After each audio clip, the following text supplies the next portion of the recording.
Hey, good evening, everybody. Thanks for joining me here. And as I do a quick little video on the optimizer, it's been brought to my attention that just a few of the features that we have listed on here aren't functioning as they should be. And that message is passed on to the programmer, and I expect to have it fixed by next week. But just so you guys can use it this week, and this is how I've been using it, the optimizer to its full capacity. And I'm going to go over that quickly. So, the main important thing in this optimizer is this points projection.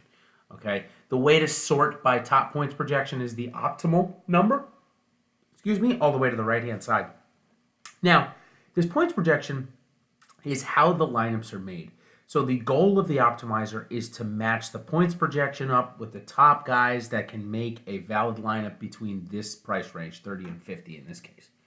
So that's how they make their lineups. The next set of criteria that they look at is target ownership. Target ownership, obviously, everybody is set to 25%. Now, again, the optimizer, let's say you're doing 10 lineups, the optimizer is only going to give you the specific set of guys that it takes to fit into 10 lineups and not go over that target ownership. So you're rarely going to see guys like Alex Jecka, who's projected 38 points, Aaron Badley projected 28 points, and so on and so forth, to actually get in. So I don't even use the in button. I just leave everybody in there because they aren't. The optimizer is not even in 150 entries. Colt Knost will not make one of the entries. Sang Moon Bae will not make one of the entries.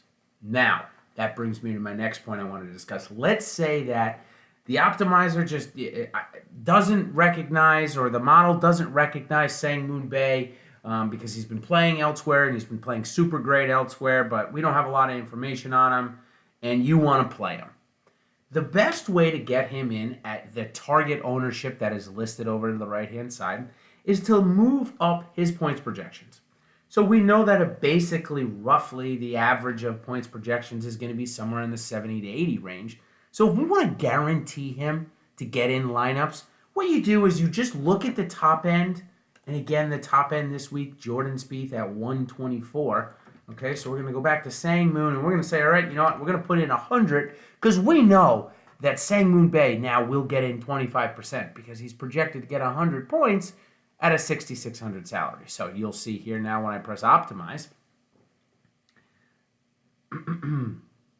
Sang Moon Bae right here, he got in 3 lineups. And as you can see, I'll show you on the right-hand side, Sang Moon Bae right here, 93 points. So that just is just a quick little tutorial there on basically how to get the optimizer to work. Now, it's very important that after you go to Sang Moon Bae and you change him to 100 points, it's very important.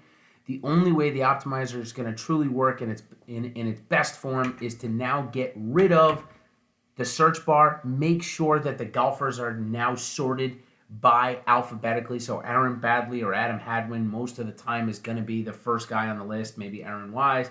So when you're searching for somebody, again, just take them out of the search bar when you're done. You press optimize again, and like I said, everything should be saved now. So when we go, we look, Billy Horschel, Brendan Steele, so on and so forth. Sang Moon Bae is what we changed.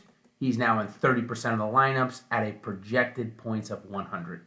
So as you can see here, the optimizer works based off the total projection of fantasy points by the 6 guys in that lineup. So that is how lineups are made by this optimizer.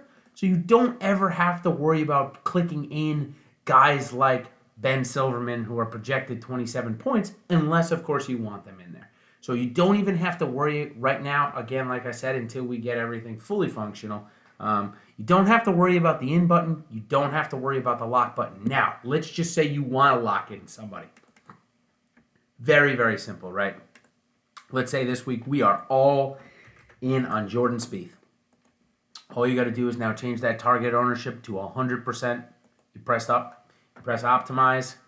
This may take a little bit more time, but as you can see, Jordan Spieth, 100 target percentage now. He's in every lineup. So again, the only 2 columns that anybody needs to change really is going to be the points projections and target ownership. And I don't even mean change, I mean really focus on.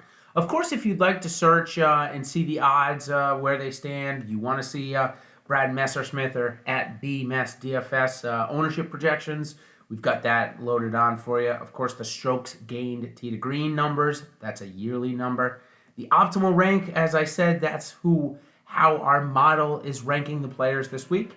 And then the last one is course history. So this is a weighted course history over the last 5 years. So those are just some quick things. Again, I want to reiterate, don't worry about the in button. Just leave everybody in the field. You will not get the guys in the lineups that you don't want. If there is a guy, the last thing I'll cover, if there is a guy that you don't want in there, that you expect is going to be really highly owned and you want to fade him, let's say you want to fade Matsuyama, right? All you got to do is press 0 target ownership, and he will not get in your lineups. As you can see here, no Hideki Matsuyama. So really easy. Just change that target ownership to 0, and you should be good. So again, we are working on those first 2 buttons. It's something to do in the coding, the in button and the lock button. For some reason, they're just not working great right now. So anyways, that should really help everybody make the lineups that they want to, focus on the guys that they want to focus on, and should clear up some confusion. So thanks for joining tonight, guys. I really hope this helps. And good luck this week in Phoenix.